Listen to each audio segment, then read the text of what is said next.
Dios es un Dios de justicia y no llama a toda su creación, no la llama hijos. ¿Por qué Dios no llama a toda su creación hijos? Porque es muy cómodo para el ser humano culpar a otra persona y no hacerse responsable de sus propios actos. Es decir, para nosotros cuando nos equivocamos es más fácil culpar a alguien más, buscar un culpable, señalar los errores del otro, mostrar las desventajas que tiene el otro, mostrar los defectos que tiene. De hecho, no sé si te pasa, pero cuando empiezas a hablar con alguien o empiezas a hablar con una persona que la plática se pone áspera, es decir, empiezas a discutir con esa persona, no sé si te has dado cuenta que cuando se terminan nuestros argumentos, empezamos a poner calificativos, empezamos a señalar los errores o los defectos de la otra persona. Empezamos a decir, pero tú siempre te equivocas, pero tú siempre haces esto. Bueno, esa actitud que tenemos es porque nosotros tendemos, el ser humano tiene esa tendencia a culpar a los demás. En lugar de buscar argumentos, en lugar de buscar soluciones, en lugar de buscar una manera de resolverlo o tener una charla pues inteligente, sin necesidad de ofender a nadie, como no podemos hacer eso, como no podemos mantener esa conversación o mantener ese diálogo con otra persona sin que nos enojemos, entonces siempre caemos en la descalificación y señalamos el error del otro. Entonces es que tú siempre te equivocas, es que tú siempre haces esto, es que tú la última vez, es que eres de esta manera. Esa descalificación que usamos para hablar con otra persona es el reflejo en toda la humanidad. No se sienta mal, dice, el pastor ya me cachó, voy a tener una cámara ahí en mi casa y me vio la última discusión que tuve. No, esa conversación que tenemos de esa manera es la actitud que tiene el ser humano de culpar a otro. Entonces, si nosotros, toda la creación, todos los seres humanos, tuviéramos a Dios como Padre, o Dios fuera el Padre de todos nosotros estaríamos totalmente o siempre esperando que sea Él el que nos resuelva el problema. Y no nos haríamos responsables de nuestras acciones. Que sea papi el que resuelva todos mis problemas, que sea papi el que me ayude, que sea papi el que venga a resolver mi necesidad, y no maduraríamos. Entonces, en el hecho, cuando tú decides que Dios sea tu Padre, porque es una decisión personal, Dios ya te escogió. Mire, Dios quiere que todos sean sus hijos. Dios no hace excepción de personas, para que le quede claro. ¿Por qué Dios rechaza a unos y a otros no? ¿Por qué Dios no quiere que todos sean sus hijos? Dios hace excepción de personas. No se equivoquen. Dios no hace excepción de personas. Dios quiere que toda la humanidad sean sus hijos. Dios quiere que todos sean salvos. Ese es el plan de Dios, que todos se salven, que nadie perezca. Pero Dios no puede obligar a nadie. Nosotros mismos, cuando creemos que tenemos la edad suficiente para apartarnos de nuestros padres o para alejarnos de nuestros padres, buscamos ese momento. Porque queremos irnos de la autoridad de nuestros papás, queremos irnos de que nuestros papás ya no nos manden, que ya no nos digan cómo vivir. Todos ustedes lo hicieron, hermano, en su momento. En su momento cada uno de ustedes tomó la decisión de apartarse de sus papás. Y los que todavía no lo hacen, porque son más chiquitos, porque son unos niños, o están en la edad todavía de la adolescencia, por supuesto llegará el momento cuando sean adultos que querrán vivir sus vidas y querrán tomar sus decisiones. Bueno, eso es parte de la naturaleza de crecer. Entonces imagínense toda la humanidad siendo hija de Dios y toda la humanidad, si de por sí ya somos rebeldes, ahora no solamente rebelarnos con conciencia de que Él es nuestro Padre y nosotros no lo queremos como autoridad en nuestras vidas, que es una gran diferencia a saber que estamos lejos de un Padre que siempre nos ha amado y que quiere darnos su cobertura y nos quiere dar su protección. Entonces el corazón, la actitud del corazón es completamente distinta. Venir a Dios cambia nuestro corazón, cambia nuestra manera de acercarnos a Él. Entonces nosotros somos llamados hijitos de parte de Dios, o somos puestos como hijitos, porque Dios así nos llama. Vaya otra vez a donde estábamos, en Primera de Juan. Vamos a volver a Primera de Juan, ahí donde terminamos el mensaje la semana pasada, porque quiero llevarle ya a cómo usted y yo no podemos vivir lejos de esta convicción o de esta certeza que tenemos en el corazón de ser llamados hijos. Amén. Amén. Dios te llama hijo. Dios quiere que seas su hijo. Ese es el plan de Dios, que tú seas hijo de Dios. Primera de Juan, capítulo 4. En el último texto que nos quedamos, la última enseñanza la semana pasada, dice la palabra del Señor, Primera de Juan, capítulo 4. Vamos a leer el versículo 4. Vaya, sí, se aguantan, ¿no? Abby dice que ¿de dónde van todos los niños? Dice la palabra del Señor, capítulo 4, versículo 4. Dice: hijitos, vosotros sois de Dios y lo habéis vencido, porque mayor es el que está con vosotros que el que está en el mundo. Otra vez vamos a leer ese versículo. Hijitos, vosotros sois de Dios y lo habéis vencido, porque mayor es el que está en vosotros que el que está en el mundo. ¿A quién se refiere el apóstol Juan que hemos vencido? Nos está hablando a nosotros, a los hijitos, a usted y a mí. No todos, solamente los hijitos, usted y yo. No todos han vencido al que está en el mundo. ¿Quién es el que está en el mundo? El diablo. El diablo. Y dice, ustedes ya lo vencieron, porque son de Dios. No porque tengan superpoderes de Super Saiyajin, no. Ustedes ya lo vencieron porque son de Dios. Dios está con ustedes. Y porque Dios está con ustedes, ustedes ya vencieron al diablo. A veces parece que no es cierto.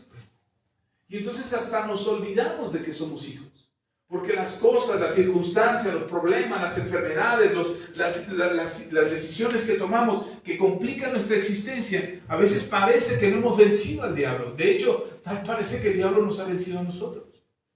Parece que vivimos una vida de derrota, donde tenemos problemas financieros, problemas en el matrimonio, problemas de salud, problemas de todo tipo. Y decimos, es que ¿hasta cuándo, Dios? ¿Hasta cuándo se va a terminar esto? Parece que el diablo ha tomado ventaja sobre nosotros. Y es que esa es la parte que desconocemos de la Biblia. Hermano, si usted es hijo de Dios, hermana, si usted es hijo de Dios, usted no ha sido vencido por el diablo.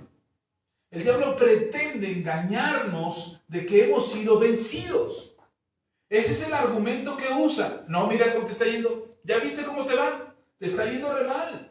Las cosas no te resultan. Sales de Guatemala y te metes a Guatepeor. Y entonces están las cosas complicadas. Malas decisiones todo el tiempo. Dios no está contigo. Y esa es la idea que el diablo trata de sembrar. Solo busca sembrar una semilla. Una semilla donde tú creas que ese argumento que el diablo presenta, porque además no solamente te dice un argumento, sino que te da los hechos. Dice, mira hoy cómo te fue, mira hoy cómo te va, mira tu economía, mira tu familia, mira tu matrimonio, mira tus relaciones, mira a tu trabajo, mira cómo estás, te está yendo mal. ¿Cómo crees que Dios está contigo? Y los hechos, la realidad, el peso de la realidad te hace creer que sí, que todo está mal y que Dios te ha dejado, que Dios te ha abandonado. Entonces, cuando nosotros le hacemos caso a esa voz, a esa semilla que se siembra en el corazón para tratar de hacernos creer a nosotros que estamos vencidos, que hemos sido derrotados, que el diablo ya tomó ventaja sobre nosotros, cuando nosotros le hacemos caso a esa voz, hermano, de verdad que somos derrotados. No porque hayamos sido vencidos, sino porque creímos esa mentira. Dice la palabra de Dios que la fe viene por el oír, y el oír por la palabra de Dios.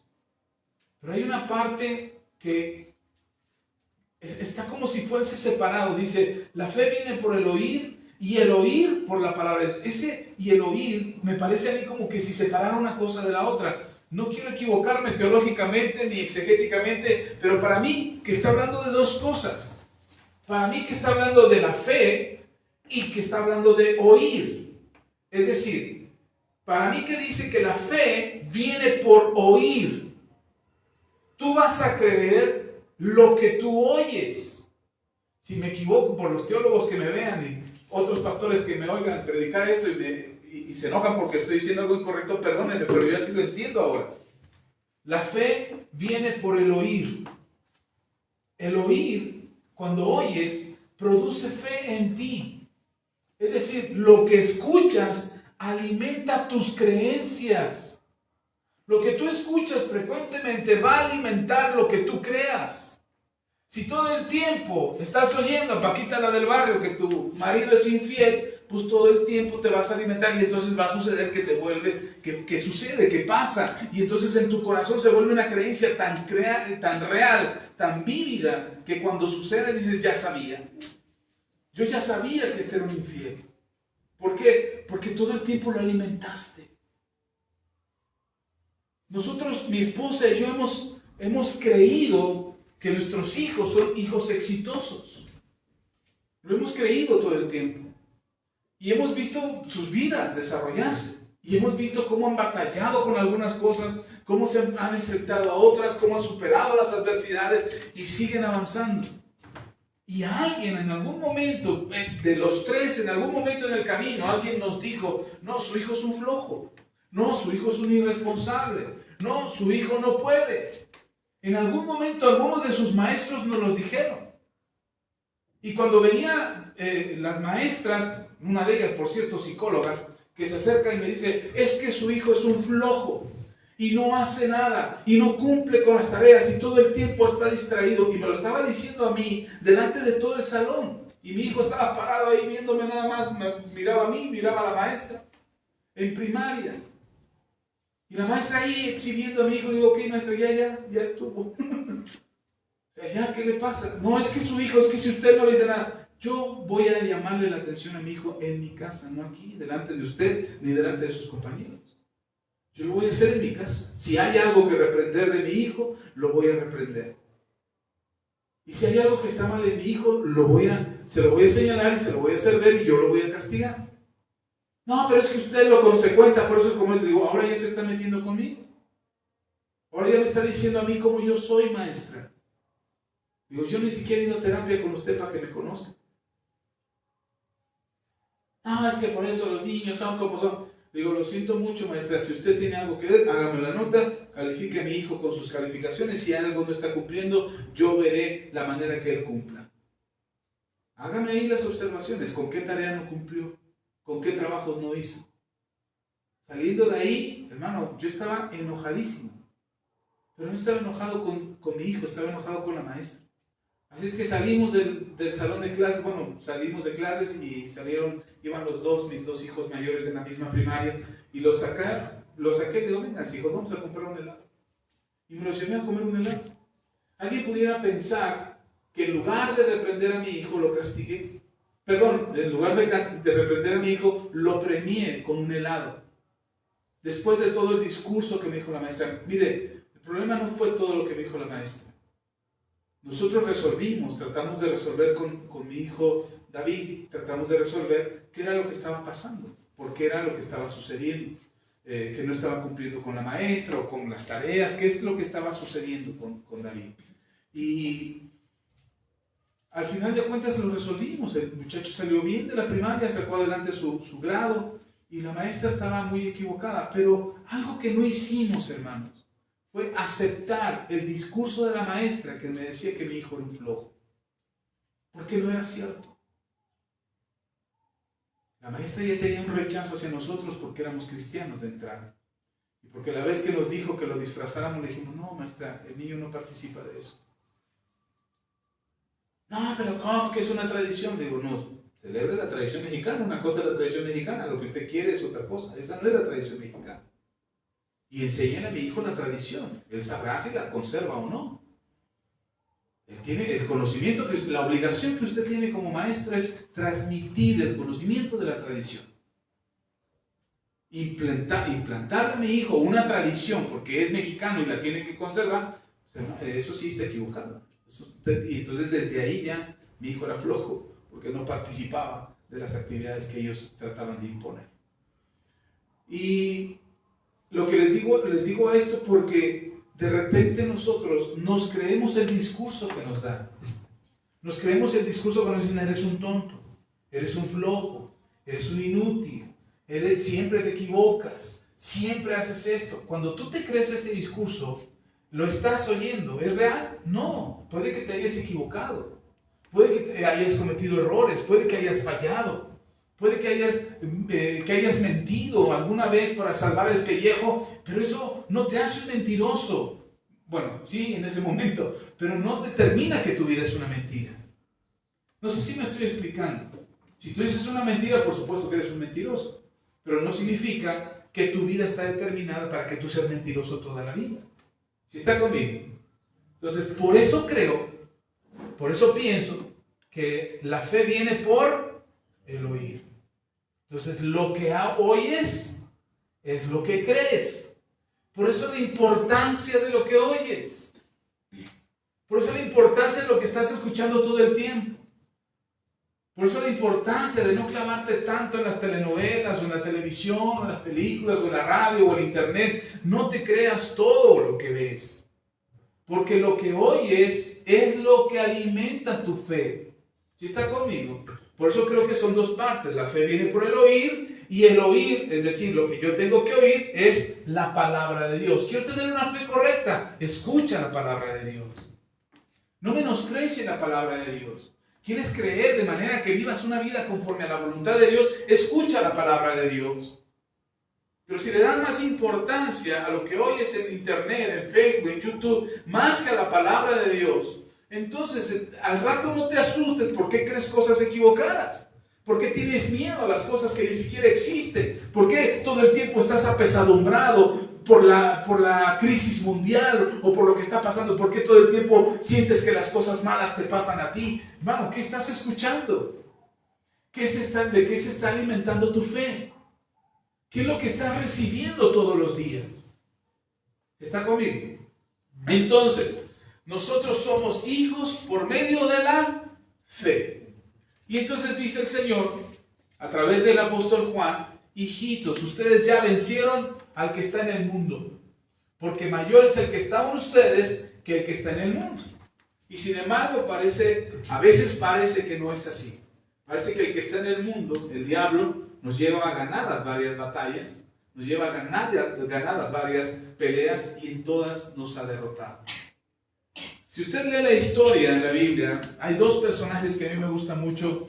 Me gusta mucho cómo Dios marca sus vidas, sus historias, que son, no pierda ahí Juan, vamos a regresar a Juan, pero me gustaría que fuera conmigo al libro de Primera de Samuel.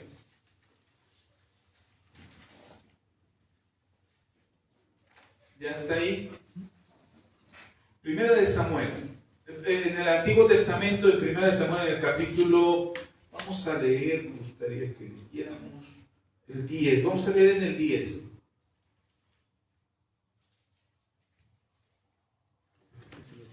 El rey Saúl y el rey David, los dos reyes de Israel, la misma nación, los dos del mismo pueblo, del pueblo de Israel, los dos creyentes en Dios, los dos creían en Dios, pero los dos tienen historias distintas. Uno fue escogido, fue el primer rey, y después fue desechado. El segundo fue escogido, es David. David fue escogido y no fue desechado. Y David cometió más pecados que Saúl. Y uno puede decir, caray, ¿por qué Saúl, si no cometió tantos pecados delante de Dios, por qué Saúl sí fue desechado y David no? El asunto está en lo que creían ambos. Lo que había en su corazón, la manera de concebirse ellos mismos delante de Dios. Mire, el primero de Samuel, capítulo 10, ya esta historia ya se las he contado. El pueblo de Israel quería un rey. Dios les dice a ellos, el rey les va a quitar a sus hijos, a sus ganados, les va a quitar sus cosechas. ¿Cómo quieren un rey? Samuel estaba preocupado porque creía que lo habían rechazado a él, y Dios le dice a Samuel: no te rechazaron a ti, Samuel, me rechazaron a mí, yo era su rey, y el pueblo de Israel me rechazó a mí al querer un rey. Entonces dice Dios, le dice a Samuel: bueno, busca un hombre, yo ya sé quién es, voy a buscarlo entre todo el pueblo, yo ya sé quién va a ser ese rey. Y cuando Dios le dice a Samuel: ya tengo al rey, vas y buscas a Saúl. Ya Dios ya sabía quién había escogido. Dios escogió a Saúl para que fuese el rey. Mire, Lea el versículo 24. ¿Y está el 24? Es 1 de Samuel, capítulo 10, versículo 24. Dice: y Samuel dijo a todo el pueblo: habéis visto al que ha elegido Jehová, que no hay semejante a él en todo el pueblo. Entonces el pueblo clamó con alegría diciendo: ¡viva el rey! ¿Se da cuenta cómo era Saúl? Dice la Biblia que cuando Samuel se paró frente al pueblo y les presentó a Saúl, les dijo: ¿ya vieron el rey que escogió Dios? No hay otro en todo el pueblo que sea como él. ¡Wow! Cuando yo leí eso dije: es que Saúl tenía lo suyo. Saúl tenía lo suyo. Saúl sabía obedecer a su padre. Eso sí, yo le reconozco a Saúl que él sabía reconocer a su papá y entonces hacía lo que su papá le decía. Tenía un corazón obediente hacia su padre. Además, era un hombre que no se metía en problemas. No le gustaba andar metido en broncas. No le gustaba el protagonismo a Saúl. Era un hombre tranquilo, un hombre que sobresalía de entre todos los de Israel porque era muy alto, por lo tanto supongo que al ser muy alto era de un cuerpo fuerte. Entonces, pues cuando lo vieron, todo el pueblo de Israel dijo: no, pues sí tenemos rey. Hay rey en Israel, ¡viva el rey!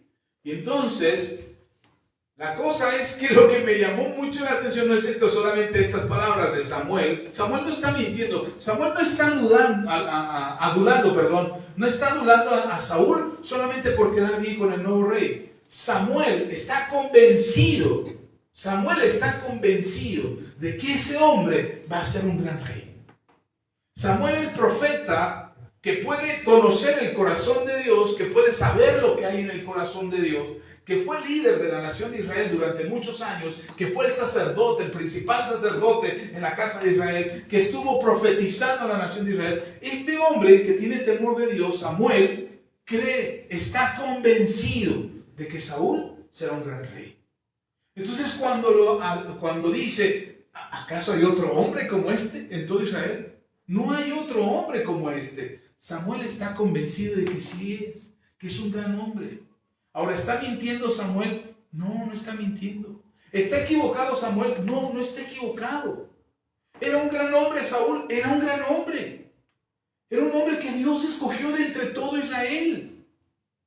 Dios lo escogió a él, no fue un volado, no fue un sorteo, no fueron votaciones, no hubo democracia en Israel para escoger al rey. Era un rey que Dios había escogido y que tenía las características que Dios necesitaba de un hombre para dirigir a una nación. Pero hay algo que no vieron, que yo vi. Bueno, no es que Dios no lo haya visto, pero yo creo que Samuel no se dio cuenta de esto. Yo creo que Dios sí, pero Samuel no. Y hay algo que me di cuenta, dije: caray, ¿por qué Saúl hizo eso? Unos versículos antes, lean unos versículos antes, versículo 20. Y haciendo Samuel que se acercasen todas las tribus de Israel, fue tomada la tribu de Benjamín. Es decir, así es como se escogió a Saúl. Se juntaron todas las tribus, y ya que estaban todas las tribus, dice Samuel: no, de la tribu de Benjamín saldrá el rey. Y se acerca a la tribu de Benjamín. E hizo llegar la tribu de Benjamín por sus familias, y fue tomada la familia de Matri. Y de ella fue tomado Saúl, hijo de Cis, y le buscaron, pero no le hallaron. Es decir, tomaron la tribu de Benjamín, de la tribu escogieron una familia, de esa familia escogieron una casa, y de esa casa dijeron: Saúl es el rey. A ver, Saúl, no estaba Saúl ahí, ¿no? Saúl no estaba. En el momento que lo escogen, Saúl no está. Yo dije: caray, Dios lo escogió. El profeta ya sabía quién era el que iba a ser el rey, porque Dios se lo revela al profeta. Y resulta que cuando el profeta dice: a ver, de la casa de Benjamín, de la casa de Matri, de la casa de tal, ¿dónde está Saúl? Y Saúl, ni sus luces, hermano. Miren, versículo 22. Preguntaron pues otra vez a Jehová si aún no había venido allí aquel varón. Le dijeron: Dios, el que escogiste no está ¿Nos escogemos otro o lo esperamos? ¿Será que todavía no ha llegado? Y dice, y respondió Jehová, he aquí que él está escondido en el equipaje. ¿Dónde estaba Saúl? Escondido. Dios sabía que estaba escondido. Los que no sabían eran todos los que lo andaban buscando. Pero Dios sabía, está escondido. 1, 2, 3 por Saúl que está detrás del bagaje. Dios sabía que Saúl se estaba escondido. Y dije, ¿por qué se escondió Saúl? ¿Por qué Saúl estaba escondido? Ahora nos podríamos, ustedes y yo, nos podríamos burlar de Saúl. Saúl sacatón. Podríamos burlarnos de Saúl, que fue un cobarde, que no tuvo valor. Pero hermano, seamos honestos. Ustedes y yo nos hemos escondido muchas veces detrás del equipaje, detrás del bagaje.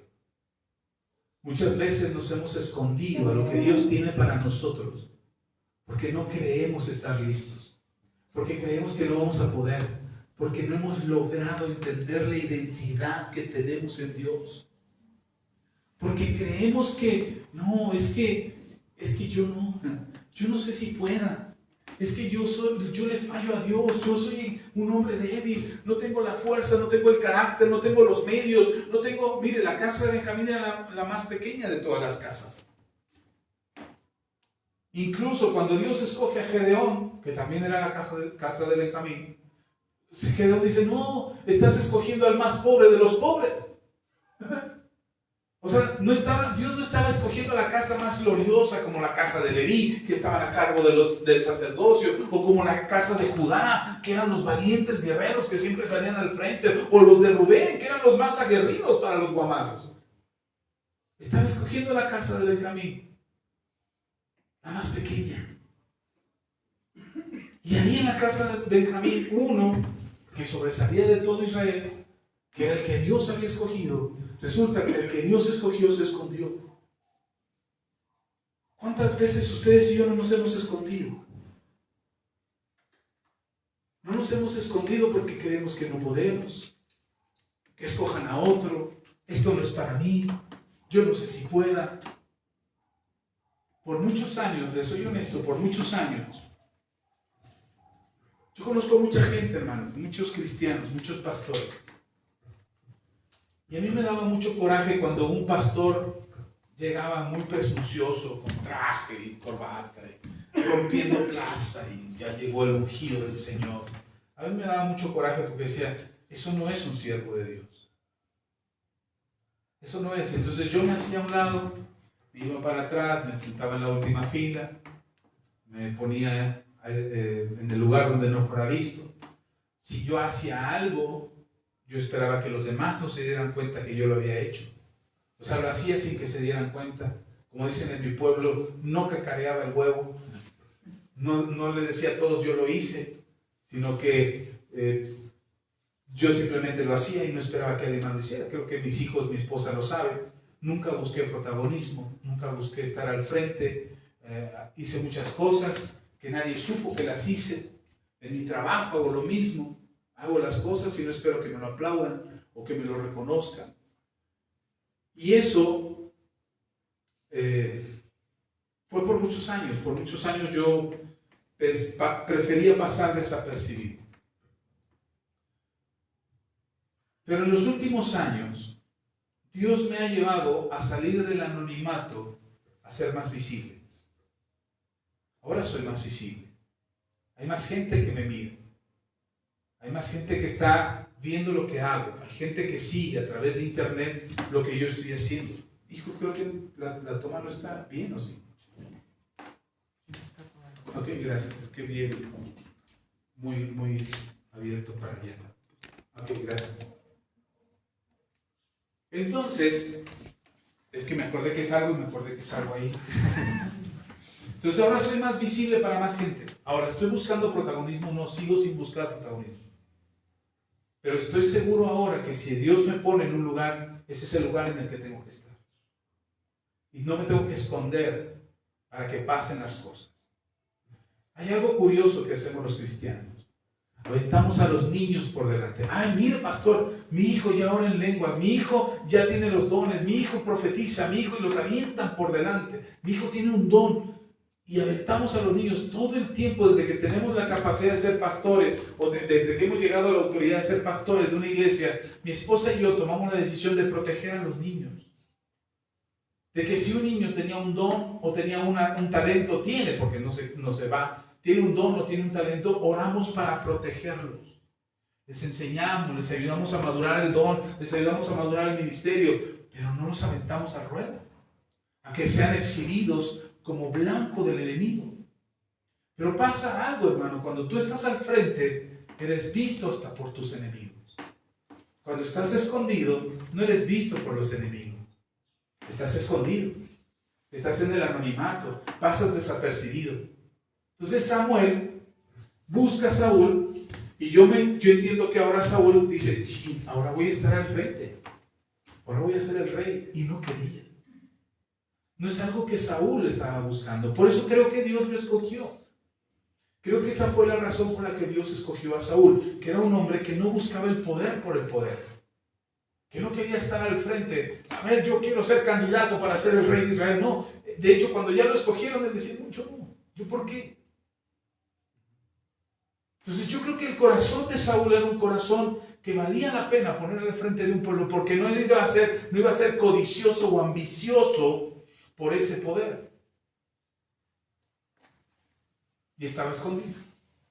Y ya cuando lo encontraron, cuando Samuel lo encontró, versículo 21, entonces corrieron y lo trajeron de allí, y puesto en medio del pueblo, desde los hombros arriba, era más alto que todo el pueblo. Imagínense que el más alto era aquí. Saúl sobresalía de aquí a acá, sobre cualquiera que fuera el más alto del pueblo. Así era Saúl. Y además un corazón que obedece a su padre, un corazón obediente, y además un corazón que no buscaba el poder por el poder. Creo que podría haber sido un buen rey. De hecho, si ustedes leen la historia de Saúl, se darán cuenta que una vez que ya era rey, empezó a pelear contra sus enemigos y los vencía. Era un gran guerrero, un hombre alto, imponía. Imagínate con armadura, Saúl imponía ante sus enemigos. No, el rey Saúl tan grandote, no te vas con él. Y además Dios estaba con él. No, hermano, pues era un hombre que iba conquistando y que iba creciendo su ejército, y su ejército se hizo un ejército poderoso. Pero ¿qué pasó con Saúl? El mismo problema que tuvo aquí cuando se escondió fue el mismo problema que surgió más adelante. Pero ahora ya tenía el poder. Él se olvidó de quién era. Lea más adelante. Y Saúl dice la misma palabra. Estamos en 1 Samuel, ¿verdad? Sí. En el capítulo 15. Yo creo que este fue el problema de Saúl. Capítulo 15, versículo 30.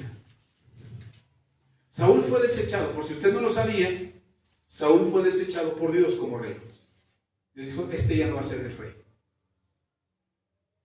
Y yo creo que este fue el problema por cual fue desechado. Dice, versículo 30 les dije, ¿verdad?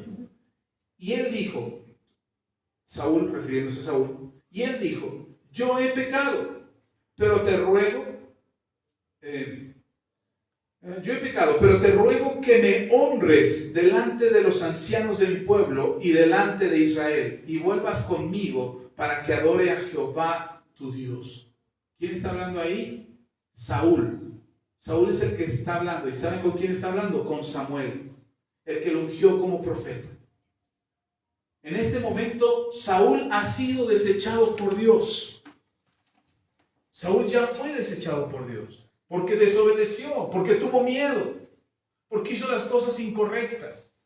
Porque después de la primera advertencia que Dios le hizo a Saúl, y le dijo Dios a Saúl, mira Saúl, ten cuidado, no hagas esto, obedece a Dios. Es más importante que obedezcas a Dios. Saúl se olvidó y en la siguiente ocasión volvió a desobedecer a Dios.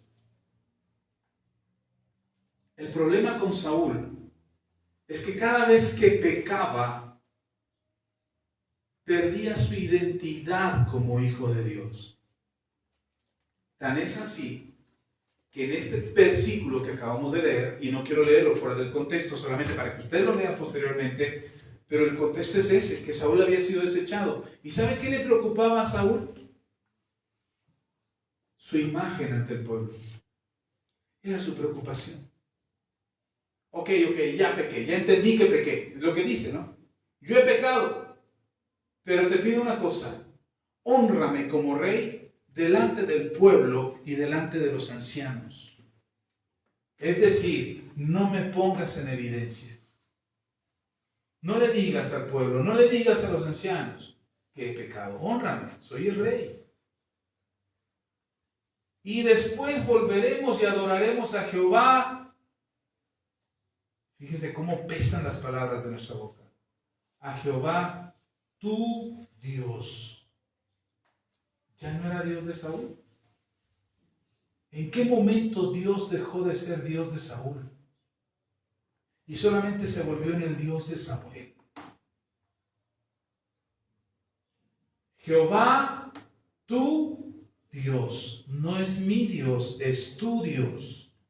Estás cumpliendo con tu Dios, no con el mío. Estás cumpliendo con tus responsabilidades, no con las mías. Y ese fue el gran problema de Saúl. Saúl perdió su identidad, se olvidó quién era. Se olvidó de tener temor de Dios. Creyó que el poder que tenía como rey le daba la capacidad de estar sobre Dios. Y no era así. Hermano, el mismo miedo que tuvo estar al frente del pueblo como rey, que lo hizo esconderse detrás del bagaje, que lo hizo esconderse ahí, ese mismo temor es el que ahora le hace ser soberbio delante de Dios. Para decir ahora ya no es mi Dios, ahora es tu Dios. Y miren, si hubiera sido honesto Saúl, hubiera dicho, ok, ya no soy el rey, aquí está la corona, me aparto, dimito el puesto, ya no soy el rey de Israel. Pero no, ¿sabe qué? Sabiendo que le había fallado a Dios, sabiendo que Dios ya no estaba con él, se impuso ahora en la soberanía del reino, en la tiranía que él ejerció sobre Israel. Y ahora era el rey, pero no el rey que Dios puso. ¿Está conmigo? ¿Qué es lo que hizo que eso pasara? Perdió su identidad, ya no supo quién era. Se olvidó quién era delante de Dios. Se olvidó que Dios fue el que lo puso delante del reino, al frente del reino, perdón. Se olvidó de que Dios fue el que lo sobresaltó de medio de todo el pueblo. Dios lo sobresaltó. Él cuidaba burras. Él no era un gran guerrero preparado, capacitado para ser un rey. Él cuidaba burras. Y no estoy menospreciando la labor de cuidar burras. Lo que me refiero es que no era una persona que fuese capaz, por sus propios méritos, de ser rey. Dios lo puso en esa posición. ¿Está conmigo? Ok. Volvamos otra vez. No se aleje mucho de Samuel porque vamos a regresar ahí. Pero quiero que leamos otra vez, o déjeme leerle Primera de Juan, otra vez.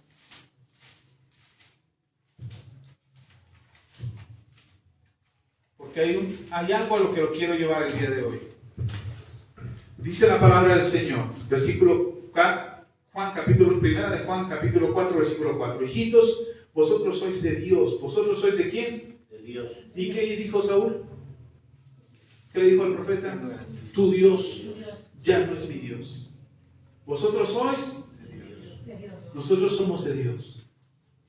Y eso es lo que va a impedir que tú pierdas el piso, que te equivoques de rumbo, que te dejes vencer por tus enemigos. Tú eres de Dios. Aguas con las voces que escuchas. Aguas con lo que te dice cuando te dicen, no, es que Dios no está contigo. O Dios no es tu Dios, o tú no eres de Dios. Cuidado con eso, porque cuando oímos eso, cuando escuchamos eso, puede que nos convenza y nos creamos que no somos de Dios. Pero tú y yo sabemos que sí somos de Dios. ¿Ok? ¿Queda claro eso? ¿O no? ¿O te vuelvo a explicar por qué eres de Dios? Tú eres de Dios. Que nadie te cambie esa idea, esa creencia, esa fe. Tú eres de Dios, porque si no terminamos como Saúl diciendo, tu Dios, tu iglesia, tu Biblia, tu oración, cuando ya no es parte de nosotros, cuando lo hemos sacado de nuestras vidas, es que para nosotros ya no tiene importancia. Cuando nosotros menospreciamos a Dios, ya no tiene relevancia para nosotros. Y cuidado, porque entonces ahí es donde perdemos nuestra identidad. Si ya no somos de Dios, entonces ¿de quién somos? Si ya no le pertenecemos a Dios, entonces ¿a quién le pertenecemos? Ahora se lo estoy diciendo a quien cree. Quien no cree, quienes no creen todavía, estamos orando para que crean. Quienes se enfriaron y se apartaron, estamos orando para que vuelvan. Pero te estoy hablando a ti para que no pierdas esa identidad de saber quién eres en Dios. Tú eres de Dios, le perteneces a Dios. Y por tanto, como eres de Dios y le perteneces a Dios, has vencido al que está en el mundo. ¿Quién es el que está en el mundo? El diablo. El enemigo, el chanclas, como le quieras llamar. Él es el diablo. Y el diablo no tiene poder sobre ti. Amén. No tiene poder sobre ti. Ahora, tenemos miedo. Ay, pastor, no lo mencione tanto el diablo. No lo diga 3 veces juntas porque se aparece. O sea, quien no sabe quién es en Cristo, por supuesto que tiene temor. Bueno, yo no tengo miedo de mencionar el nombre del diablo, pero tampoco me jacto de ser mayor que el diablo. Ojo, yo no soy mayor que el diablo. Yo solo no. Yo soy mayor que el diablo en Cristo. Sin Cristo no soy mayor que él. Y la Biblia lo dice. La Biblia dice que somos hechos un poco menor a los ángeles. Y Satanás es un ángel. Así es que, bíblicamente, humanamente, el ser humano es mucho menor, o un poco, bueno, mucho no, un poco menor que el diablo. Por eso el diablo es el señorea de la humanidad. Pero en Cristo, que es donde tú y yo estamos, en Cristo somos mayores que Él, porque Él ha sido vencido. Lo acabamos de leer, Juan, primera carta de Juan, capítulo 4, versículo 4. Hijitos, vosotros sois de Dios y lo habéis vencido, porque mayor es el que está en vosotros que el que está en el mundo. Entonces, mayor es el que está ¿qué? En nosotros. Por lo tanto, el que está en nosotros nos hace ser mayores que el diablo. Y nosotros vencemos al diablo por el que está en nosotros, no por nosotros mismos. ¿Sí está conmigo? Sí. Ok, volvamos a 1 de Samuel. Ahora quiero mostrarle algo. Primero Saúl se esconde. Se esconde y dice, no, yo no quiero ser el rey, a mí no me hagan eso. Pero de repente nos encontramos al segundo rey. Cuando Saúl, el segundo rey, que es David, no estaba en los ojos de Dios hasta que el primer rey falló. ¿Sí me explico? No es que Dios se había reservado a David para en caso de que Saúl le fallara. Hermano, cuando Dios nos escoge, y esto le debe quedar claro, cuando Dios te escoge, Él nos escogió a otro para sustituirte a ti cuando tú le falles. Ah, fállame, al cabo ya tengo tu sustituto. No es cierto. Equivócate, al cabo ya tengo quien haga lo que tú no vas a hacer. No es cierto, eso no es así. Bíblicamente no es así. Dios escogió a David hasta que Saúl falló. Cuando Saúl falló fue que David aparece en escena. Antes no, hermano. Porque si no, ¿qué tipo de Dios tenemos que te escoge esperando que le falles? Dios no te escoge a ti esperando que te equivoques, esperando que le falles. Él ya sabía que me ibas a fallar. Eres peor que un filisteo. No, hermano, cuando Dios te escoge, el ser en el universo que tiene más fe, que es la fuente de la fe, que es el origen de la fe. La Biblia lo dice, que Jesús es el autor y consumador de la fe. Aquel que tiene toda la fe, que es la esencia de la fe, que es la presencia de la fe, que es la existencia de la fe, cuando te escoge, confía en ti. Tiene fe en ti. Y Él espera que tú tengas esa misma fe en ti mismo. No porque tú puedes por ti mismo, ya vimos que no, sino que es por el que está en nosotros. Entonces Dios no te escoge, ay, mira, ojalá no me falles, ¿eh? Te voy a dar una chance, pero no me vayas a fallar, ¿eh? Y si me fallas, bueno, no te preocupes, ya tengo a alguien que te sustituye. No, hermano, así no funciona con Dios. Dios te escoge y espera lo mejor de ti, siempre. Por eso dice la palabra que Él renueva su fidelidad y su misericordia cada mañana.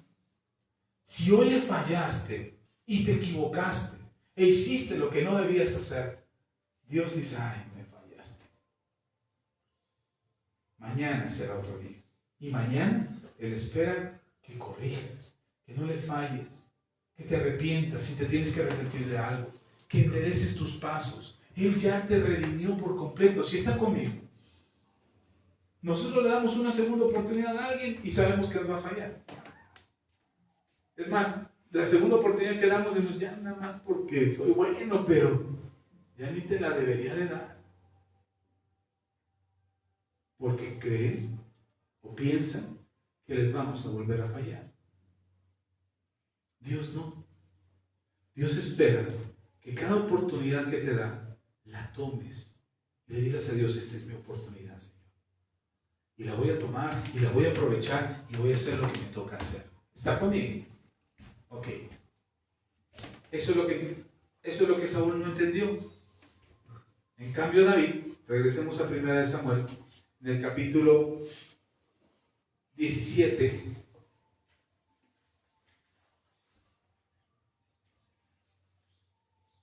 el pueblo de Israel está siendo humillado por un gigante llamado Goliat. Dice la palabra del Señor. Ya está ahí, capítulo 17,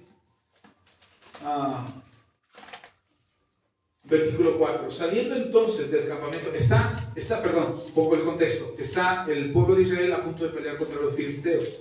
Están en el campo de batalla. Están acampando de un lado los israelitas y del otro lado los filisteos. Saúl es el rey de Israel. Él es el que está dirigiendo al pueblo. Y están en el campo de batalla. Y estando allí en el campo de batalla, dice: salió entonces del campamento de los filisteos un paladín, el cual se llamaba Goliat. ¿Cómo se llamaba este? Goliat. Era de Gat. Y tenía de altura 6 codos y un palmo. Por si usted no tiene la idea de lo que son 6 codos y un palmo es una palma de la mano. Y 6 codos, el codo es de aquí a aquí. En promedio, en los hombres, la mayoría de los hombres tenemos en promedio 50 centímetros. Si ese es el promedio, entonces si son 50 centímetros, este gigante tenía 3 metros de alto. Del piso al techo apenas son 2 metros, 2 metros y medio. Como 2 y medio. En este salón son, imagínense 3 metros, agreguele 50 centímetros. Entonces, por lo menos a la cornisa de allá afuera serían 3 metros. Y este hombre de 3 metros y un palmo, es decir, 3 metros 20 centímetros, salían todos los días a amedrentar al pueblo de Israel. Dice, tenía de altura 6 codos y un palmo, y traía con un casco de bronce en su cabeza, y llevaba una cota de malla, y era el peso de la cota 5,000 siclos de bronce. Sobre sus piernas traía grebas de bronce y jabalina de bronce entre sus hombros. Y el asta de su lanza era como un rodillo de telar, y tenía el hierro de su lanza 600 siclos de hierro, e iba su escudero delante de él. Y se paró y dio voces a los escuadrones de Israel diciendo: ¿para qué os habéis puesto en orden de batalla? ¿No soy yo el filisteo y vosotros los siervos de Saúl? Escoged de entre vosotros un hombre que venga contra mí. Y si pudiese pelear conmigo y me venciere, nosotros seremos vuestros siervos. Y si no pudiere más que él y si yo pudiere más que él y lo venciere, vosotros seréis nuestros siervos y nos serviréis. Y añadió el filisteo: hoy he desafiado al campamento de Israel. Dame un hombre que pelee conmigo. Quiero que haga una observación en este discurso de Goliat. Mire, el diablo es astuto. El diablo que está en este mundo, al que hemos vencido, es astuto. Y miente todo el tiempo. Dice la Biblia que él es el padre de mentira. Por eso nosotros procuramos no decir mentiras, porque si eres el padre de mentira, cuando tú dices mentira te estás queriendo hacer su hijo. ¿Estás conmigo? Entonces no mentamos. Esa es la razón por la que no mentimos. No porque, ay, te vas a ir al infierno. No, porque le estás dando lugar al padre de las mentiras para que entre a tu vida. ¿Ok? Bien. El diablo usa la mentira como una estrategia para engañar a los hijos de Dios, al pueblo de Israel. Siempre lo ha hecho.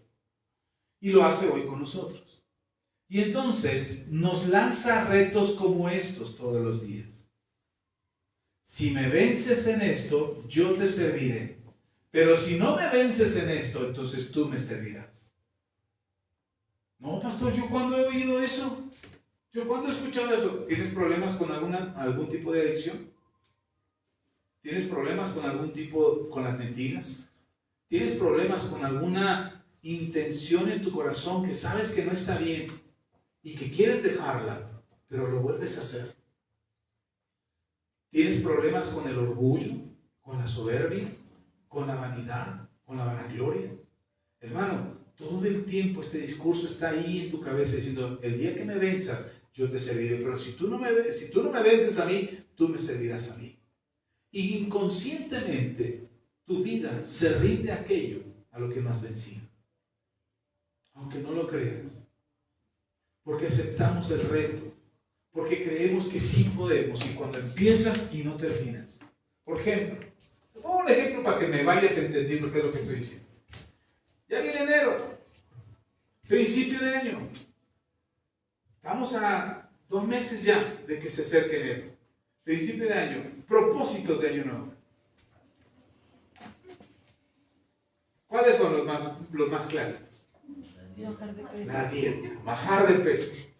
Y entonces se te para Goliat ahí en el refrigerador y te dice, si me vences, yo te voy a servir a ti. Pero si no me vences, tú me vas a servir a mí. Primer mes, te sientes Rocky Balboa. Haciendo ejercicio, guardando la dieta, pero nada más llega febrero, marzo, abril. Para abril dices, ya, no lo pudiste vencer. Entonces, como no lo pudiste vencer, eres vencido por aquello que no pudiste vencer. Ya de por sí estoy gordito. Gordito pero feliz. Y te dejas vencer. ¿Cierto o no? ¿Estoy mintiendo? No, así lo hacemos. Y lo hacemos con cualquier cosa. Ahora sí, este año sí voy a ahorrar. Las primeras semanas y broncas financieras. Que ya pasó esto, que ya pasó lo otro, que ya los niños, que las escuelas, y no puedes ahorrar. Y como ya no pudiste ahorrar, ya, gastémonos todo. Es más, pidamos otro préstamo en Coppel y nos endeudamos total, y ya, te rendiste. ¿Por quién te rendiste? Por el dinero. ¿Sí está conmigo? Cualquier cosa que te lance el reto y que te dice, con esto no vas a poder. Para algunos el reto no es el dinero, no es la dieta. Para algunos el reto es el esposo, es la esposa. Para algunos es el suegro, la suegra. Y entonces no te dejas, como no lo puedes vencer, te dejas vencer. Ese es el trato que trata de hacer el diablo con nosotros. Todo el tiempo. Ok, va. ¿Quieres vencer esta adicción? Va, órale, te acepto el reto. Ahí estás peleando con la adicción, que sí, que no quieres, que sí quieres, que no, ya no le vas a entrar. Y no falta el amigo que te dice tu amigo, ándale, yo pago. Híjole. Todo el tiempo el Señor te trajo sin dinero para que no te alcanzara para las chelas. Pero no falta el amigo, yo invito. ¿Quién dice no a la gorra? Y entonces, como no lo pudiste vencer, el resto de nuestras vidas se vuelve una esclavitud contra aquello que no pudimos vencer. ¿O no? Ese es el trato que trata de hacer el diablo todo el tiempo con nosotros. Y todo el tiempo te está gritando, no vas a poder, tú eres débil. Y te saca al más grande de sus gigantes. Los filisteos eran chaparritos, hermano. Eran más bajitos que los israelitas. Usaban tradicionalmente unos cascos que eran más altos o que figuraban o parecían que eran altos, pero en realidad no eran altos. Por eso el pueblo de Israel había salido a pelear contra los filisteos. Los filisteos los acabamos en 2 patadas. Pero resulta que cuando llegan al campo de batalla, los filisteos no trajeron a sus chaparritos a pelear, trajeron a sus gigantes. 2 salieron al menos, Goliat y el escudero. Porque para que el escudero pudiera cargar las armas de Goliat, tendría que estar grande también. No te escribe el escudero, pero yo no me imagino un escudero chaparrito cargando una lanzota, un escudote, una espadota, que no pudiera con ella. Qué ridículo se vería. Y más mandarlo al frente de batalla para que el enemigo lo viera. Mira, ese chaparrito no puede. Si logramos vencer a ese gigante, nos acabamos con todos. Pero el diablo es astuto. El diablo sabe que presentarte sus huestes débiles o presentarte aquello que tú puedes vencer te hace a ti más valiente, más aguerrido, más atrevido a pelear. Pero no te va a traer a los más débiles, te va a traer a los más fuertes, a los que sabe que no has podido vencer. El enojo, ahora sí, ya Señor, ya no me voy a enojar, ya no me voy a enojar por cualquier cosa, porque ya estuvo bueno de estarme enojando por cualquier cosa. Acabas de orar, te vas levantando de las rodillas, ahí todavía te truenan las rodillas de que te vas levantando. ¿Qué les dijo que tiraran eso? Híjole, no, que ya no te ibas a enojar. ¿Por qué hacen ese reguero? Mira, nadie se recoge aquí, lo tengo que hacer todo yo. Acabas de orar. Y ahí en la oración le dijiste al diablo, diablo mentiroso, no vas a poder conmigo, ni vas a hacer que yo me enoje, y yo soy un hijo de Dios, y estás peleándote con el diablo, le cortaste la cabeza, te levantas y lo resucitas tú mismo. Porque eso es lo que el diablo trata de hacerte creer, que esa es la única forma de pelear con él. Que esa es la única forma en que vas a poder pelear por él. 1 a 1. A ver, si muy machito, si muy hijo de Dios, órale. 1 a 1. No necesitas todo tu ejército, tú y yo solitos. A ver si me logras vencer. ¿Y sabe cómo estaba todo el pueblo? Asustado. El mismo Saúl, que era más grande que todos los israelitas, que tenía una armadura imponente, que se veía poderoso cuando peleaba, la gente tenía miedo a Saúl. Ahí viene Saúl y su ejército. Ahora estaba escondido Saúl. Ya sabía esconderse, ¿verdad? Sabía esconderse y otra vez estaba escondido porque un gigante los estaba amedrentando. Y así durante 40 días y 40 noches. Y seguramente tú oyes ese gigante todo el tiempo. No vas a poder. Ay, siempre es igual. Tú nunca cambias. Eres un inútil. No sabes hacer las cosas. Todo te sale mal. Esas son las voces de los gigantes que te quieren llevar a pelear una pelea que no vas a ganar de esa manera. ¿Estás conmigo? Ok. Sigue la historia, usted ya sabe la historia. Y mientras el ejército está acá asustado, David está haciendo su trabajo. Él hace lo que tiene que hacer, cuidar las ovejas de su padre. Y su papá de repente le llama, oye hijo, ve a ver cómo están tus hermanos en el campo de batalla, hay guerra. Saúl fue a enfrentar a los filisteos, ya se tardaron. Esta era una batalla de 2 días o de 3 días a lo mucho. Los filisteos son un ejército débil. El ejército de Saúl es un ejército poderoso. Bueno, estoy poniéndole contexto, no dice eso la Biblia, pero me estoy imaginando todo eso. Porque el papá está preocupado porque no recibe noticias de sus hijos. Cuando ya era una batalla que debieron de haber ganado desde hace rato. Y dice, ve a ver a tus hermanos, llévales esto de comida. Y vienes de regreso y me cuentas cómo están las cosas. Oye, yo no mando a mi hijo más pequeño a una guerra si no creo que esté seguro, ¿verdad? Entonces, si lo mando es porque yo sé que el ejército al que va a visitar es más fuerte, al menos ya ganaron. Y les mandó lonche al campo de batalla. Están festejando, llévales que festejen con comida de la casa. Eso es lo que pensó el papá. Manda a David Y David cuando llega se encuentra que el ejército de Israel está escondido y un gigante está gritando allá. Cobardes, gallinas, vengan a pelear, mándenme a su mejor guerrero, mándenme al más valiente de los suyos, al más grandote que tengan. ¿Qué se les aventaba a Saúl? Ese que ya se asoma, medio que se asoma y se esconde otra vez. Mándenme a uno.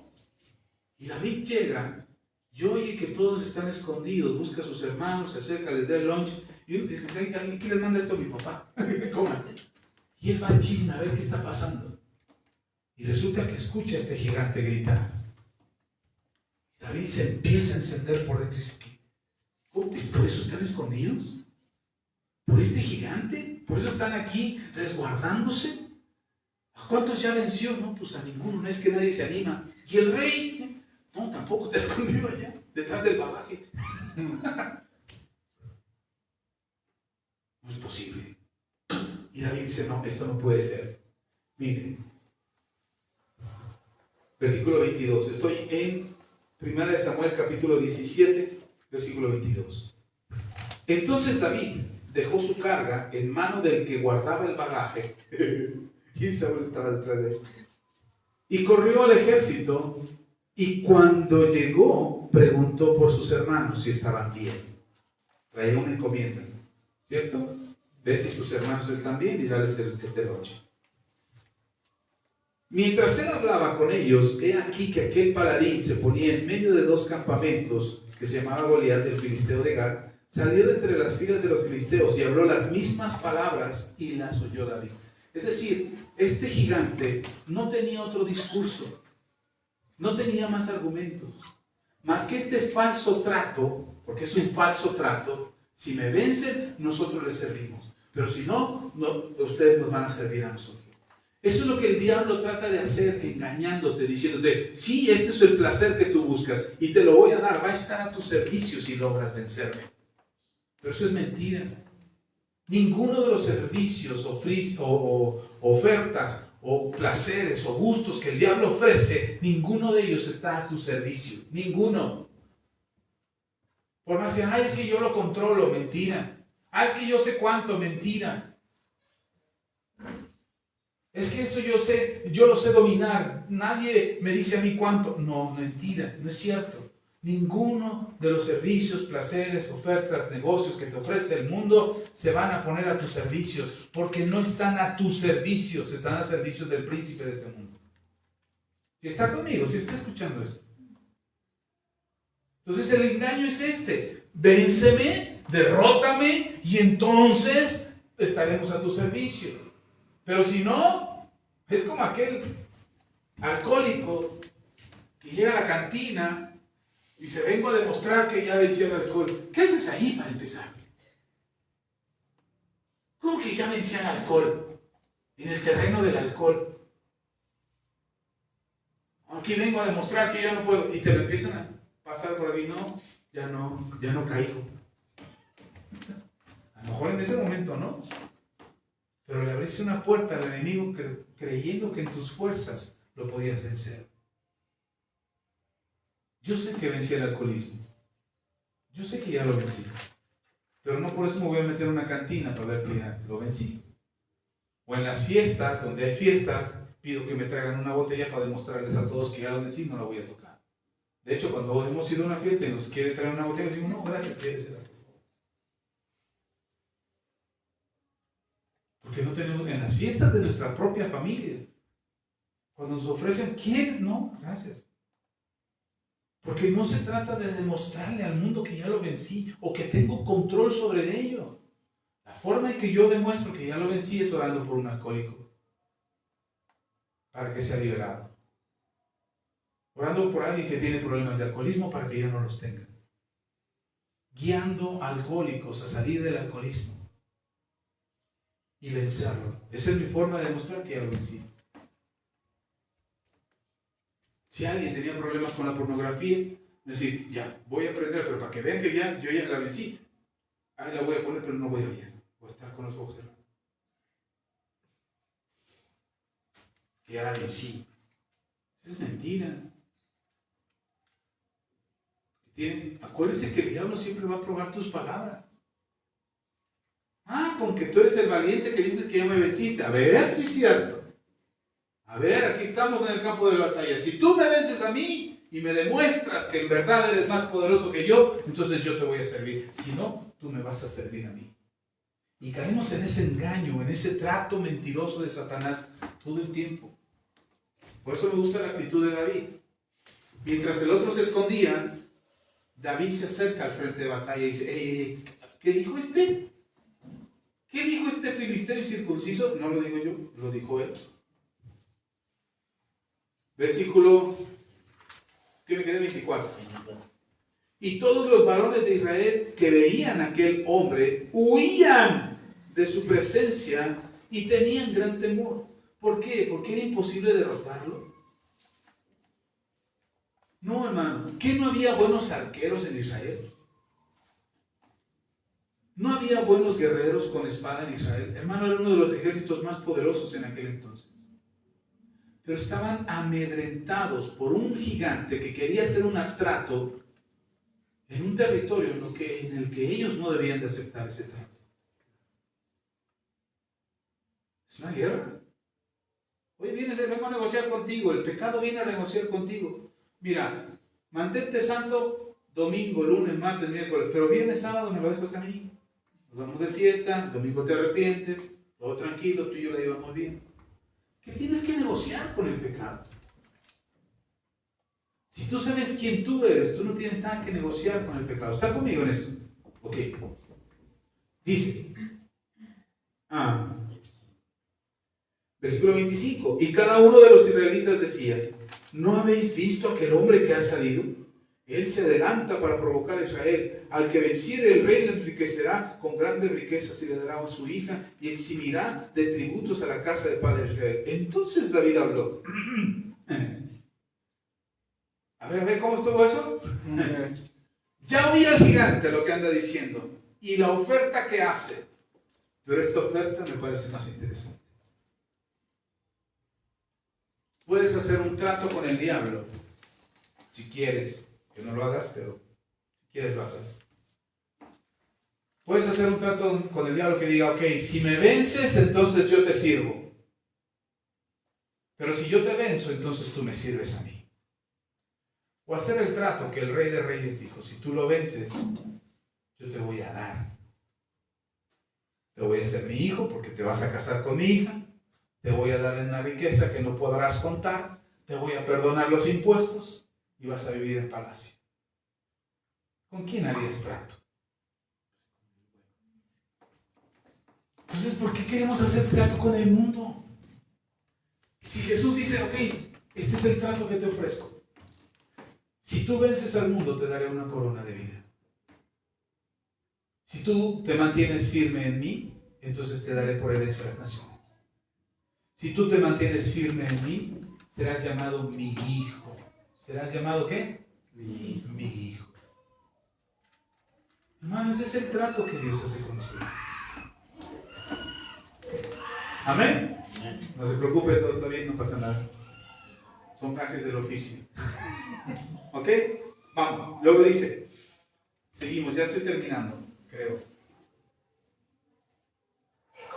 Dice, versículo 25 otra vez, y cada uno de Israel decía, ¿no habéis visto aquel hombre que ha salido, el que se adelanta para provocar a Israel? Al que venciere, el rey enriquecerá con grandeza, riqueza, y le dará a su hija eximirá de tributos a la casa de su padre en Israel. Versículo 26. Entonces David habló a los que estaban junto a él diciendo, ¿qué hará el hombre que venciere a este filisteo y quitarle el oprobio de Israel? Porque, ¿quién es este filisteo incircunciso? ¿Ya vio lo de filisteo incircunciso? No me lo tuiteé yo, lo dijo David. Para que provoque a los escuadrones del Dios viviente. Y el pueblo le respondió las mismas palabras, diciendo, así hará al hombre que le venciera. Es decir, le van a hacer todo esto. Y oyendo, hasta ahí nada más. Luego, más adelante, déjeme ya concluir, porque leer toda la historia está muy bueno, pero quiero concluir.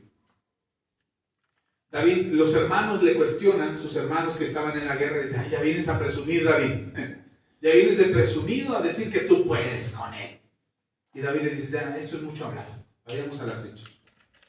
Dice, apartándose de él hacia otros, preguntó de igual manera, estoy en el versículo 30, y le dio al pueblo la misma respuesta que antes. Fueron oídas las palabras de David, que David había dicho, y las refirieron delante de Saúl, y lo hizo venir. Y le dijo David a Saúl, no desmaye el corazón de ninguno a causa de él. Tu siervo irá y peleará contra este filisteo. Estas palabras son diferentes a las palabras de Saúl. ¿Se acuerda qué es lo que hizo Saúl cuando fue escogido como rey? Se escondió. ¿Y qué es lo que está haciendo David? David sale al frente de batalla. Los dos fueron reyes de Israel. ¿Cuál es la diferencia entre ellos dos? ¿Por qué uno sí permaneció como rey y el otro fue desechado por Dios? La diferencia son las palabras de David. Vean. Mientras uno se esconde y termina diciéndole al profeta Samuel, luego vamos y le ofrecemos una ofrenda a Jehová tu Dios. Mira lo que dice David. Dice, versículo 42, cuando el filisteo miró a David y vio a David, le tuvo en poco, porque era muchacho y rubio y de hermoso parecer. Dice, ayer me mandaron un chamaco guapetón para pelear conmigo. Pero dice, le dijo el filisteo a David, yo soy perro para que vengas a mí con palos. Y maldijo a David por sus dioses. Dijo luego el filisteo a David, ven a mí y daré tu carne a las aves del cielo, a las bestias del campo. Entonces dijo David al filisteo, tú vienes a mí con espada, lanza y jabalina, mas ya yo vengo a ti en el nombre de Jehová de los ejércitos, el Dios de los escuadrones de Israel, a quien tú has provocado. Y Jehová te entregará hoy en mi mano, y yo te venceré, y te cortaré la cabeza, y daré hoy los cuerpos de los filisteos a las aves del cielo y a las bestias de la tierra, y toda la tierra sabrá que hay Dios en Israel. ¿Cuál fue el problema de Saúl? Saúl se olvidó quién era su Dios. ¿Qué es lo que dice David? Yo voy a pelear contra ti, pero no en mis fuerzas, sino en el nombre de Jehová. Yo te voy a derrotar no en mis fuerzas, sino porque Dios está conmigo. Y el que te va a entregar a ti en mi mano va a ser Dios, no mi capacidad, no mi habilidad para pelear. Es Dios el que te ha derrotado, es Dios el que te ha vencido y es Él el que te entrega en mi mano. ¿Sí se da cuenta que hay una diferencia? Ahora, ¿David nunca le falló a Dios? Sí. David le falló muchas veces a Dios. Pero David nunca dejó de clamar a Dios como su Dios. David se equivocó muchas veces, falló muchas veces, pecó muchas veces, pero todo el tiempo sabía que él tenía que volver a Dios. David nunca perdió la identidad de quién era en Dios. ¿Va conmigo? Ahora, para que tú y yo no perdamos eso, necesitamos hacer 4 cosas que te van a ayudar a no perder eso, a no olvidarnos de quiénes somos en Dios. ¿Sí? Ahí va la respuesta. Ya puse el fundamento, ya desarrollé el edificio, ahora vamos a coronar la enseñanza. Vamos a ponerle el final de esto. ¿Cómo logramos ser como un David y no como un Saúl? ¿Cómo logramos permanecer en una fe que nos permita decir Dios es mi Dios? En lugar de decir Dios tu Dios, tú y tu Dios, tú y tu fe, tú y tu religión, tú y tu Biblia, tú y tu iglesia. Para que no caigamos en eso y no cometamos el error de alejarnos de Dios, sino permanecer en Dios, necesitamos hacer por lo menos 4 cosas, hermano. Yo sé que hay muchas cosas por hacer, pero estas 4 te van a ayudar. Primero, te tienes que afirmar en Dios. Primero, te tienes que afirmar en Dios. Tener la certeza en el camino que caminas. A mí, yo no me imagino a este chamaquito, este adolescente, porque dice, según la historia de David, en este momento en que enfrenta a Goliat, tenía dicen algunos, entre 13 y 16 años. Era un adolescente. Y este adolescente, cuando el rey le dice, oye, eres un chamaco, ¿cómo tú andas armando mitote que tú eres el que vas a enfrentar a Goliat? Le dice el rey. Y David le dice, oh rey, no se preocupe usted, porque cuando yo cuidaba las ovejas de mi padre, peleaba contra el oso y el león. Y si un león, si una bestia venía y tomaba una oveja del rebaño de mi padre, si tomaba una oveja, yo alcanzaba al animal, lo tomaba del cuello, lo sujetaba, le abría la boca, soltaba a mi ovejita y después mataba al animal. He peleado contra osos y leones. Un adolescente, hermano. Un adolescente que sabía quién era en Dios. Porque no es que dice, yo soy muy fuerte y vencí al oso y al león como Sansón venció al león. No.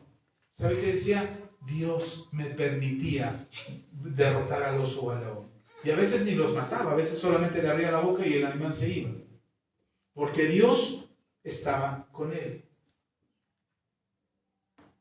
Entonces no se trata de demostrar cuánto poder tienes, cuánta fuerza tienes, cuánta habilidad tienes, cuánto dinero tienes, qué buen argumento tienes. Se trata de confiar en Dios. ¿Quién es tu Dios?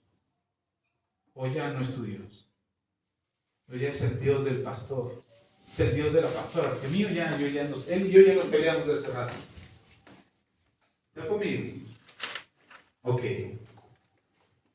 Primero necesitas afirmarte. En el libro de los Salmos, dice el Salmo 86, versículo 11.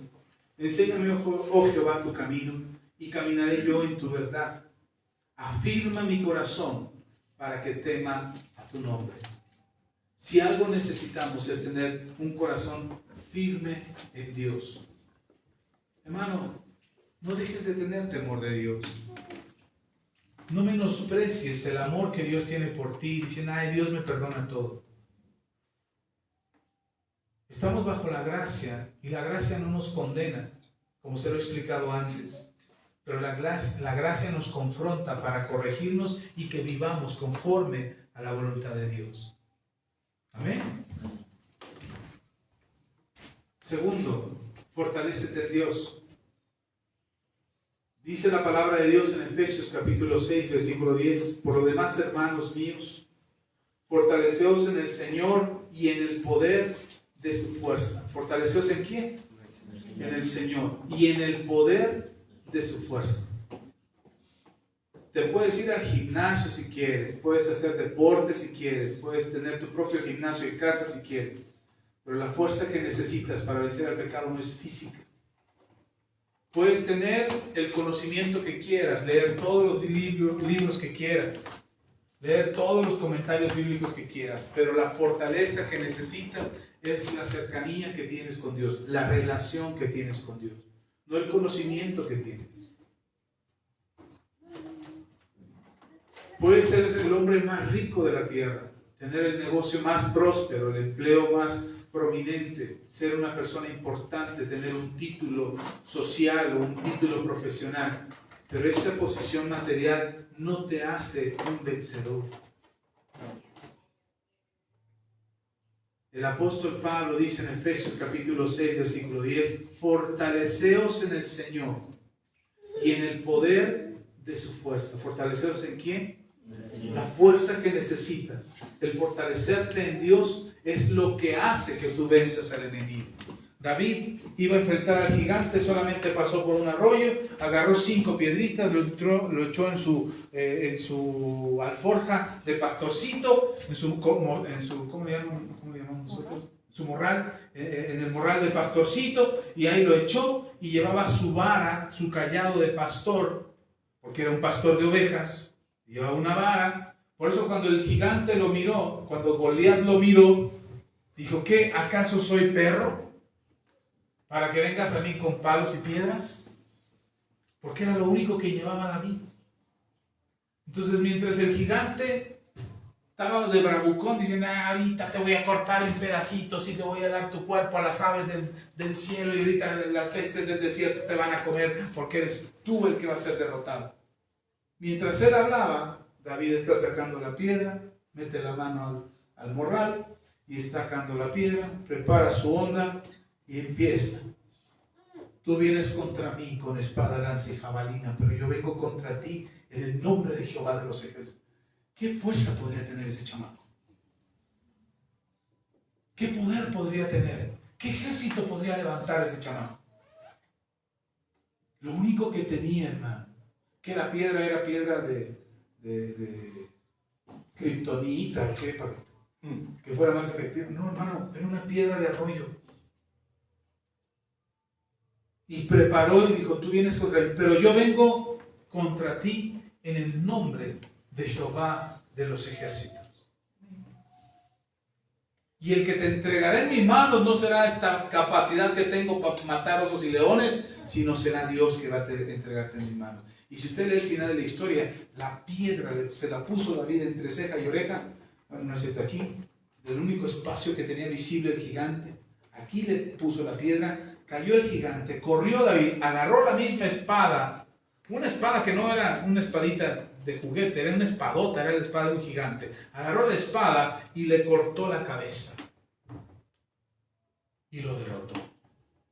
Y uno dice, ¡ay, cuánta crueldad! ¿Por qué Dios permite tanta crueldad? No, Dios estaba erradicando la maldad que estaba contra su pueblo.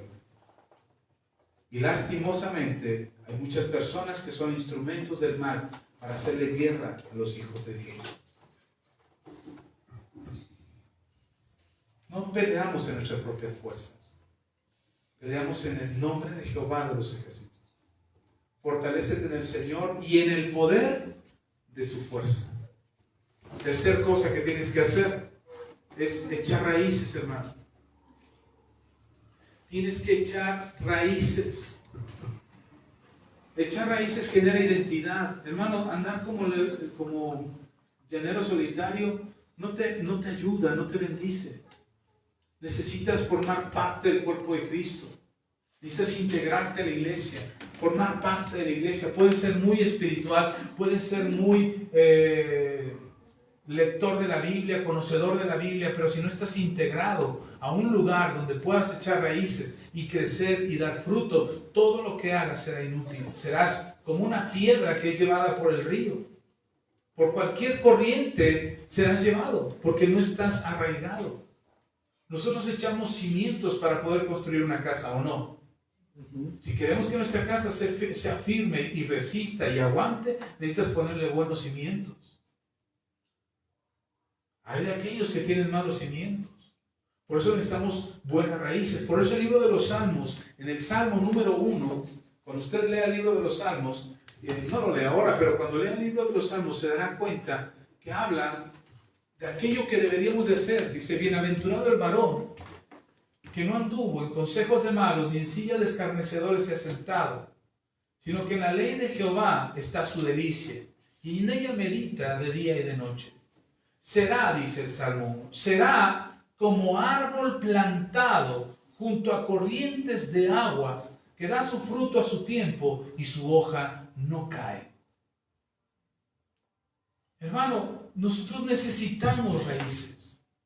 Necesitamos tener una relación, necesitamos tener una identidad, saber de dónde venimos y saber a dónde vamos. Y arraigarte en la iglesia, echar raíces en la iglesia, permite que tú te fortalezcas en el Señor. En Efesios capítulo 3, versículos, vamos a leer 14 al 19, ya estoy terminando.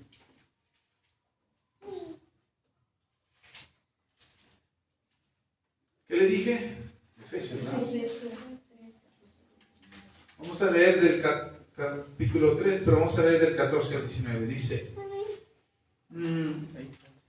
por esta causa, es el apóstol Pablo quien habla, dice, por esta causa, doblo mis rodillas ante el Padre de nuestro Señor Jesucristo. ¿Sí estoy bien? ¿Sí, verdad? Efesios 3, 14 y 19. Por esta causa doblo mis rodillas ante el Padre de nuestro Señor Jesucristo, de quien toma nombre toda familia, en los cielos y en la tierra, para que os dé conforme a las riquezas de su gloria, en el ser fortalecidos con poder en el hombre interior por su espíritu, para que habite Cristo por la fe en vuestro corazón, a fin de que, arraigados y cimentados en amor, seáis plenamente capaces de comprender con todos los santos cuál sea la anchura, la longitud, la profundidad y la altura, de conocer el amor de Cristo, que excede a todo conocimiento, para que seáis llenos de toda la plenitud de Dios. Para que sean llenos de qué? De toda la plenitud de Dios. Necesitamos, miren, Dios le da nombre a todas las familias en la tierra. Ahora, ¿a qué familia perteneces? No, pues yo soy de los Sánchez Gómez, o de los Pérez López, o de los Macedo Martínez, o de los Macedo Calva. Yo soy de esa familia. Nosotros en nuestra familia, en la casa de mi papá y mi mamá, todos sus hijos y su descendencia, tenemos un grupo de WhatsApp que se llama Macedos, por causa de mi papá es Macedo, mi mamá es Martínez, entonces la familia de mi papá es Macedo Martínez, pero somos muy reconocidos o muy identificados como Macedos en la ciudad donde viven mis padres, por causa de que mi papá es conocido. A nosotros nos reconocían por los Macedo, o son los Macedo. Bueno, pero el grupo de WhatsApp de mi familia se llama Macedos y Ramales. Eso de los ramales son toda la extensión del crecimiento que ha tenido el origen de la familia Macedo Martínez. Entonces, cuando hablamos de los Macedos y Ramales, estamos hablando de la familia Macedo y todo hacia dónde ha crecido la familia Macedo. Pero algo que hemos emprendido en mi casa, y que, de lo cual estoy muy orgulloso, es de que nosotros sabemos que somos de la familia Macedo. Todos, en mi casa, con mis padres, mis hermanos, mis hermanas, perdón, mis cuñados, sus hijos y todos mis hijos, todos sabemos que somos Macedo, nos identificamos como Macedo. Por eso el grupo de la familia se llama Macedos y Ramales. Esta identidad nos permite a nosotros identificarnos como familia. Te lo estoy hablando de manera terrenal, no le estoy presumiendo mi casa, ni le estoy presumiendo mi familia. Ay, en mi casa no hacemos eso. No le estoy diciendo eso. Lo que le estoy diciendo es que la identidad que produce el saber de dónde vienes te da raíces. A lo mejor no sé cómo sea la relación en tu familia, si tú identifiques a tu familia por el apellido, o por algún oficio, o por algún trabajo que hagan, o por alguna característica personal. Por ejemplo, tenemos unos amigos que le decíamos los güeros. El güero era el papá, los hijos eran bien pretitos. Pero el güero era el papá, pero todos le decíamos los güeros, por causa del papá. Y ellos no se ofendían. Ay, no me digas así porque es racista. No, ellos no se ofendían. Ellos se identificaban con eso porque era la casa de su padre. ¿Sí me explico? Entonces, el saber de dónde vienes, el saber que tienes una identidad, te permite arraigarte en esa identidad. Pastor, perdón, pero con la pena, pero en mi casa no tenemos esa identidad. Estamos todos peleados, estamos todos dispersos. Yo me fui de la casa de mis padres muy joven, no tenemos esa identidad, no tenemos esas raíces. Bueno, precisamente por eso algo que Dios se ocupó fue de construir o de instituir una familia en casa. Esta familia. Esta es la familia con la que Dios dice, ok, si batallas allá afuera con tu identidad, no te identifiques con el mundo. Identifícate con la familia que yo establecí. Identifícate con la casa de Dios. Y entonces empieza a echar raíces en la casa de Dios. Forma parte de esta comunidad. Arráigate con esta comunidad. Ponte la camisa de esta comunidad. Y forma parte de la identidad que Dios nos ha dado como iglesia. ¿Sí me explico? Entonces, arraigarte, formar parte de esta comunidad, formar parte de esta familia, formar parte de esta casa, produce y genera en ti la identidad que necesitas. Si andas batallando y no sabes si es más importante el apellido de tu mamá que el de tu papá, o es más importante la casa de donde vienes y batallas porque están peleados en tu casa y no tienes una identidad, no logras tener una identidad, adquieres esta identidad. Y poco a poco vas a ir reconociéndola de tu propia casa. Pero necesitamos arraigarnos, tener raíces profundas. Y lo que Dios quiere es que nos arraiguemos en su familia. Amén. En su casa, con los suyos. Yo sé de dónde vengo, pero mi familia, donde yo estoy dispuesto aquí a servir, a dar la vida y a poner todo, también es esta casa, es la iglesia, es la comunidad. ¿Sí está conmigo? Ok. Y por último, entonces dijimos que es afirmarnos, fortalecernos, arraigarnos, pero por último es hacernos discípulos. ¿Se acuerdan cómo empezamos este mensaje o esta enseñanza? Que si somos hijos, somos discípulos. Entonces, algo que te da identidad y que te permite formar, que no perder la identidad de quién eres en Dios, qué es lo que tenía David. David, aún siendo rey, seguía entregándole cuentas, cuando era la máxima autoridad de Israel, seguía entregándole cuentas a los profetas. Él no se independizó. Ya soy rey, nadie me manda. ¿Qué fue lo que hizo Saúl? Saúl dejó de obedecer al profeta. Saúl ya no le importó el consejo que le daba el profeta. Saúl, venía el profeta Samuel y le decía, oye Saúl, la regaste. O sea, ay, no es para tanto. No exageres, profeta. Lo resolvemos de otra manera. Mientras que David no. David seguía rindiéndole cuentas a los profetas. David pecó. Le cuento esto y ya termino con esto. David pecó con Betsabé. ¿Se acuerda de eso? La esposa de uno de sus soldados. Cuando David pecó, no sabía qué hacer. Y luego la mujer viene y le dice, ¿sabes qué? Estoy embarazada. Para David fue un golpe tremendo. Fue tremendo lo que pasó. Y David no sabía qué hacer ahora que le había fallado a Dios. ¿Y ahora qué voy a hacer? Y entonces David, equivocadamente, creyó que la mejor manera de resolver su problema era hacer que el esposo de esa mujer viniera del campo de batalla, estuviera con la mujer, tuviera sexo, y entonces ya podría decir, bueno, el hijo es tuyo, aunque no lo es. Era una manera engañosa de querer ocultar su pecado. Hace venir al soldado, viene el soldado, y cuando viene el soldado dice, no, ¿yo cómo voy a estar con mi esposa? Cuando todos mis demás hermanos están en el campo de batalla, yo no puedo hacer eso. No, ándale, mira, yo te invito las chelas y vamos a poner una borrachera, y lo emborracha y trata de llevarlo con su mujer, pero no puede tener sexo con su mujer. Y entonces dice el rey David, dice, no puedo. Este hombre es íntegro en su corazón y lo que hace es mandarlo al frente de batalla. Le manda una carta a su general y dice, ponlo al frente de batalla. Ahí donde están los cocolazos, ahí ponlo. Oiga, rey, ahí ponlo. Y entonces lo pone y lo matan en la siguiente batalla. ¿Quién mandó matar a ese soldado? David. No solamente había caído en adulterio, sino que había caído en homicidio.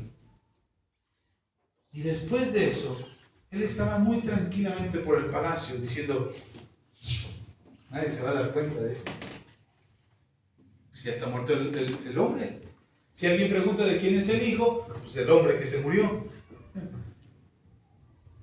Creyó que había salvado su pellejo haciendo lo malo. Ya había fallado y volvió a fallar y volvió a fallar y creyó que había salvado el pellejo. Y se le aparece un profeta y le dice, el profeta Natán, dice, oh rey, tengo algo que contarte. Imagínate que hay un hombre que tiene muchas ovejas y de repente ve que su vecino tiene una oveja muy bonita y quiere esa oveja. Y toma la oveja y se la queda, aun cuando él tiene muchas ovejas. Y toma esa oveja y se la queda. ¿Tú qué harías, oh rey? Pues yo haría justicia. El hombre malo que tomó la oveja que no era suya, habría que castigarlo. Eso no está bien, no es correcto. Y le dice el profeta, bueno, ese hombre eres tú, porque tomaste una mujer que no era tuya y mataste a su esposo. Cuando el rey David oye esas palabras del profeta, que manda y que le corta la cabeza al profeta y no diga nada, no sé cómo eso. Entendió que estaba mal y se arrepintió. Sabía cuál era su identidad y dijo, yo como hijo de Dios me desvié del camino, me perdí en el camino, pero no puedo seguir por ese camino. Y se arrepintió, hermano. Nace el hijo de ese adulterio, el hijo de Betsabé, y nace enfermo. Y entonces David entiende que esa enfermedad del bebé fue culpa de su pecado. Que lo que le había pasado a ese bebé era culpa del pecado que él había cometido. Y se encerró en sus habitaciones y se puso a ayunar y a orar y a pedirle perdón, que hiciera perdón a Dios, que él hiciera su voluntad, que restaurara su vida, que restaurara la vida que él había perdido porque se había desviado del camino correcto, había perdido la noción de la realidad, había perdido la noción del poder que tenía, que no era suyo, que era Dios el que se lo había otorgado. y que él no podía ir tomando ovejitas de quien él quisiera, porque no estaba bien. Así es que se arrepintió y volvió su corazón, porque él sabía quién era. En lo profundo de su corazón, él sabía quién era. ¿Si está conmigo? Sí, amén. Eso se llama identidad. Cuando tú sabes que eres de Dios. Yo no digo que tienes permiso para pecar. Yo digo que vuelvas tu corazón. Si has pecado, vuelve tu corazón. Arrepiéntete, endereza el camino, corrige el paso. Pero siempre entiende que hay un camino para seguir. Y para entenderlo necesitamos ser discípulos. ¿Si está conmigo? Entonces, usted sabrá cuál es el camino que sigue. ¿El de Saúl o el de David? David entendía que tenía que ser discípulo, que aún siendo rey tenía que entregarle cuentas a alguien, tenía que estar ante a una autoridad superior a él, que le pudiera llamar la atención si era necesario, que pudiera corregirle si era necesario, pero que le mostrara cuál era el mejor camino a seguir para que él no se perdiera otra vez. Amén. Hermanos, somos hijos, y como hijos debemos de saber cuál es el lugar en el que estamos. Puedes ser como Saúl y esconderte de tus responsabilidades o tratar de evadirlas, o ser como David y tomar la autoridad que tenemos en Dios, sabiendo que somos hijos, enfrentar las adversidades y levantarnos en victoria. Ahora entendemos, ahora me debería de quedar claro, o más claro a mí, lo que dice Primera de Juan capítulo 4, versículo 4. Hijitos, ustedes han vencido al que está en el mundo, porque mayor es el que está con ustedes que el que está en el mundo. Si tienes esta identidad de ser hijo, sabes que mayor es el que está contigo. Y puede que se presenten problemas financieros, problemas de salud, problemas en el matrimonio, problemas en tu negocio, problemas, no sé, de tu trabajo, pero tú sabes que eres hijo. Y como hijo, es mayor el que está contigo que el que está en el mundo. Vamos a orar, póngase de pie.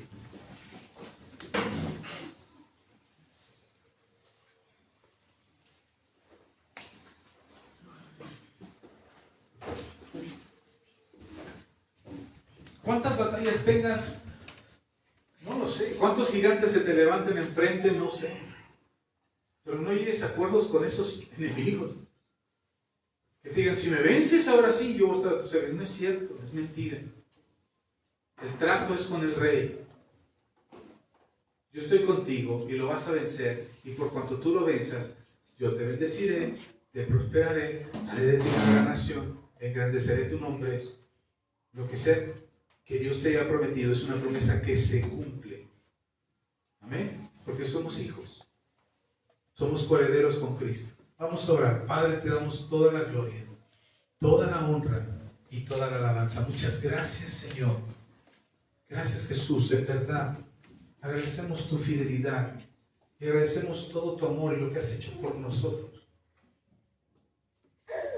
Nosotros estamos arraigados, fortalecidos, afirmados, confirmados en la fe, para que seamos conducidos bajo la gracia como verdaderos discípulos.